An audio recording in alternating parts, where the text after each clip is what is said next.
वाह रे सरकार और वाह रे इंजीनियर, क्या इंजीनियर है और कितना बढ़िया घोटाला करके इस ब्रिज को बनाया गया है। 13.5 करोड़ की लागत के बाद ऐसा मटेरियल जो हाथ से उखाड़ने से उखड़ जाए। क्वालिटी ये होता है रोड बनाना, क्वालिटी है, ये रोड बनाना होता है भैया। करोड़ों का टैक्स लेके ये रोड बनाना होता है। जनता के ही पैसे से जनता कोई बेवकूफ देख तो रहे भैया, देख तो रहे क्या हाथी है ना, जेसीबी तो है नहीं, हाथ से ही उखड़ रहा है रोड। और क्या क्वालिटी बताएंगे आप? देर आए दुरुस्त आए, कम से कम ये कार्य तो शुरू हुआ जो काफ़ी लंबे समय से लोग यहाँ परेशान हो रहे थे। आपको बता दूं कि यहाँ रेलवे के अधिकारियों द्वारा भी यहाँ सूचना लगाया गया है, जिस सूचना पटल में लिखा है कि सूचित किया जाता है कि सिरसा अंडरब्रिज मरम्मत कार्य हेतु खुशखबरी है, पर जल्दी थोड़ा लॉन्ग टाइम हो गया है, यानी कि 20-22 दिन बहुत लंबा हो जाता है। तकलीफ तो है, पर तकलीफ के बाद अगर 20-22 दिन में अच्छे से काम हो जाए, यानी कि इतना अच्छे से हो जाए कि और बीच में कोई प्रॉब्लम ना हो। जो लोग हैं उनके चेहरे में थोड़ी सी खुशी आई है कि चलो 20-22 दिन के आप 30 दिन ले लो साहब, 30 दिन हम एडजस्ट करने को तैयार हैं, रूट बदल के जाने को तैयार हैं, मगर अब जो काम हो दोबारा इसके लिए हमें परेशान ना होना पड़े, दोबारा शिकायत ना करनी पड़े, दोबारा मीडिया को आवाज़ ना उठानी पड़े कि यहाँ काम जो है वो गंदा हुआ है। भिलाई टाइम्स की खबर का असर एक बार फिर देखने को मिला है। इस वक्त मैं मौजूद हूँ सिरसा गेट के रेलवे अंडरब्रिज के ठीक बाहर। आज से लगभग 1 महीना पहले यानी 12 नवंबर को हमने आपको कहानी बताई थी किस प्रकार से सिरसा गेट के अंडरब्रिज का जो हाल है, जो दुर्दशा है, वो किस प्रकार से खराब हो चुका है। फरवरी 2024 में प्रधानमंत्री नरेंद्र मोदी ने वर्चुअली इस अंडरब्रिज का उद्घाटन किया था और 2024 की फरवरी माह के बाद अभी जब मैंने स्टोरी बनाई थी, भिलाई टाइम्स ने स्टोरी दिखाई थी आपको, नवंबर का महीना, इसका मतलब है मात्र 7 से 8 महीने में, 9 महीने में इस ब्रिज की दुर्दशा हो चुकी थी। इससे पहले ही इस ब्रिज की दुर्दशा ज़्यादा हो चुकी थी, कई लोग इसके गड्ढे में फंस के गिर भी रहे थे। रेलवे ने लोहे की छड़ बिछाई हुई थी, जो लोहे की चादर बिछाई हुई थी वो भी टूट कर बाहर निकलने लगे थे। कितने सारे गड्ढे थे हमने आपको दिखाया था। और स्टोरी बनाते बनाते जो वहाँ से आने जाने वाले राहगीर हैं वो रुक कर अपने दुख, अपनी तकलीफ़, अपनी पीड़ा हमें बता रहे थे किस प्रकार से उन्हें कितनी परेशानी होती है। मगर भिलाई टाइम्स की खबरों का असर हुआ है और खुशखबरी है शहर वालों के लिए कि अब इस अंडरब्रिज के जीर्णोद्धार का काम, इस अंडरब्रिज के वापस से इसको सुधारने का काम शुरू हो चुका है। 9 दिसंबर यानी आज सुबह से लेकर 30 दिसंबर की शाम 6 बजे तक ये अंडरब्रिज जो है आम राहगीरों के लिए बंद रहेगा। यहाँ से आना जाना पूरी तरीके से बंद रहेगा और अंडरब्रिज के अंदर जो है वो ब्रेकिंग का काम, तोड़ने फोड़ने का काम शुरुआत किया जा चुका है, जिसके बाद इसको वापस से पूरी मजबूती के साथ दुरुस्त किया जाएगा। मगर सवाल अभी भी यही है कि मात्र 9 महीने में 13 करोड़, लगभग 13.5 करोड़ खर्च करने के बाद बने इस अंडरब्रिज की दुर्दशा कैसी हो गई। फिलहाल ये अंडरब्रिज वापस से जीर्णोद्धार की ओर है, वापस से बनने की ओर है। अब देखना ही होगा कब तक अंडरब्रिज तैयार होता है। उस वक्त भी हमारे साथ एक सर मौजूद थे जिनके स्टूडेंट्स, जो कोचिंग चलाते हैं, उनके स्टूडेंट इसी रास्ते से आना जाना करते हैं। उन्हें काफ़ी तकलीफ़ें होती है इस रास्ते से। आपको बता दूं कि लगभग 40,000 से भी ज़्यादा लोग आना जाना करते हैं। कई गांव हैं जिनके लोग यहाँ से आना जाना करते हैं, क्योंकि रेलवे फाटक जैसे आप पार करेंगे कई सारे गाँव लगते हैं। इसके पास ही पूर्व मुख्यमंत्री भूपेश बघेल का घर है, निर्मल कोसरे महापौर अहिवारा विधायक का भी घर यहीं पास में है, सांसद भी इसी रास्ते से आना जाना करते हैं। उसके बाद भी इस अंडरब्रिज की हालत जो थी वो इतनी खस्ता हालत में थी। सर हमारे साथ मौजूद है।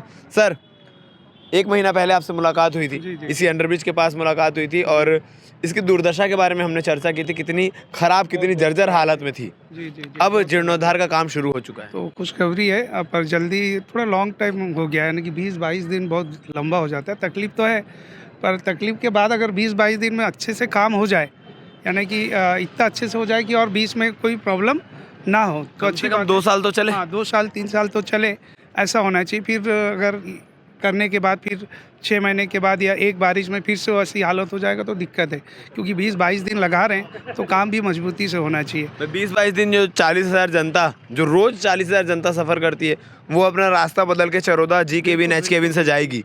तो वो अगर इतने सेक्रीफाइस कर रही है तो बदले में रिजल्ट अच्छा मिलना चाहिए। बिल्कुल, अपन भी यही चाहते हैं, रिजल्ट अच्छा मिले। 20-22 दिन लगा रहे, 20-22 दिन थोड़ा तकलीफ लोग भी सहेंगे, अपन भी सह जाएंगे, कोई दिक्कत नहीं। पर 2-3 साल तक ऐसा काम हो जाए कि 2-3 साल तक और कोई ज़्यादा जरूरत ना पड़े। ज़रूरत ना पड़े, यही। इतनी देर हो गई क्योंकि 2 से 3 महीने गुजर चुके थे इसको जर्जर हुए, उसके बाद हमने वीडियो बनाया था।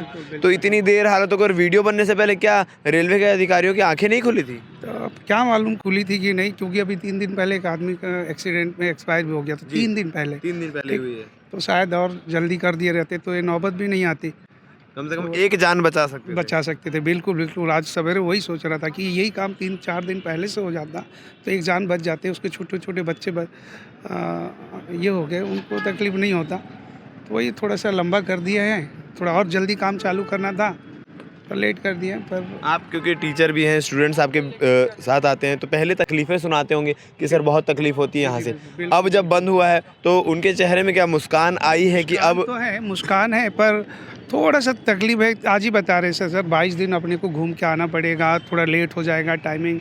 तो मैंने समझा यार 22 दिन घूम के नहीं आना, थोड़ा जल्दी निकल जाना, कोई दिक्कत नहीं है। अब 20-22 दिन तकलीफ झेल लो, उसके बाद हमारी सुविधा के लिए हाँ हमारी सुविधा के लिए बन रहा है, तो 20-22 दिन तकलीफ झेल लो, उसके बाद तो फिर इसी से आना जाना करेंगे।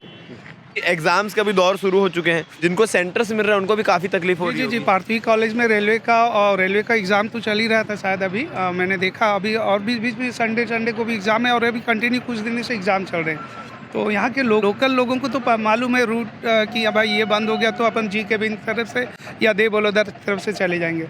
पर जो बच्चे दूर से आते हैं उनको तकलीफ है।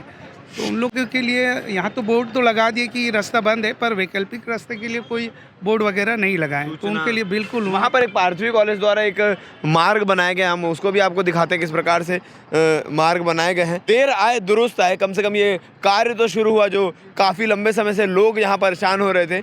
आपको बता दूं कि यहाँ रेलवे के अधिकारियों द्वारा भी यहाँ सूचना लगाया गया है, जिस सूचना पटल में लिखा है कि सूचित किया जाता है कि सिरसा अंडरब्रिज मरम्मत कार्य हेतु दिनांक 9/12/2024 से 30/12/2024 तक बंद रहेगा, यानी लगभग 20 दिन के आसपास बंद रहेगा। और इस दौरान वैकल्पिक मार्ग का प्रयोग करें।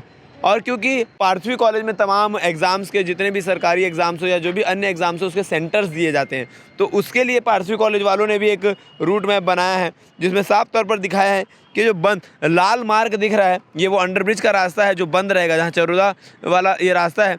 आप इसकी जगह सिरसा खुर्द से घूमते हुए किस प्रकार से आपको पार्थवी कॉलेज पहुँचना है, ये सारी चीज़ें इस रूट में बताई गई है। मेन रोड का दर्शाया गया है, हॉलीडे रिजॉर्ट के पास से कहाँ से आपको टर्निंग लेनी है, और बीच में जो साई धाम पड़ता है वहाँ से कहाँ से आपको टर्निंग लेनी है। ये डॉटेड मार्ग का मतलब है कि गाड़ी, बड़ी वाहनों का जाना यहाँ से थोड़ा मुश्किल हो सकता है, मगर अगर आप बड़ी वाहन में है, कार में है, 4 पहिया वाहन में, तो हॉलीडे रिजॉर्ट के पास से आप टर्निंग ले सकते हैं। इस प्रकार से पूरा रूट मैप बनाया गया है। और जो लोग हैं उनके चेहरे में थोड़ी सी खुशी आई है कि चलो 20-22 दिन के आप 30 दिन ले लो साहब, 30 दिन हम एडजस्ट करने को तैयार हैं, रूट बदल के जाने को तैयार हैं, मगर अब जो काम हो दोबारा इसके लिए हमें परेशान ना होना पड़े, दोबारा शिकायत ना करनी पड़े, दोबारा मीडिया को आवाज़ ना उठानी पड़े कि यहाँ काम जो है वो गंदा हुआ है, जो पैसे लगे हैं वो बर्बाद हुए हैं। इसलिए अब जो काम करिएगा उसे सोच समझ के दुरुस्त तरीके से करिएगा। आप क्या कहना चाहेंगे इस अपडेट के बारे में, जो सिरसा गेट चौक में अंडरब्रिज को सुधारने का काम, उसका मरम्मत का काम चल रहा है, उसको लेकर आप क्या कहना चाहेंगे? जानते हैं कि देरी हुई है, मगर अब कम से कम काम तो शुरू हुआ। धन्यवाद।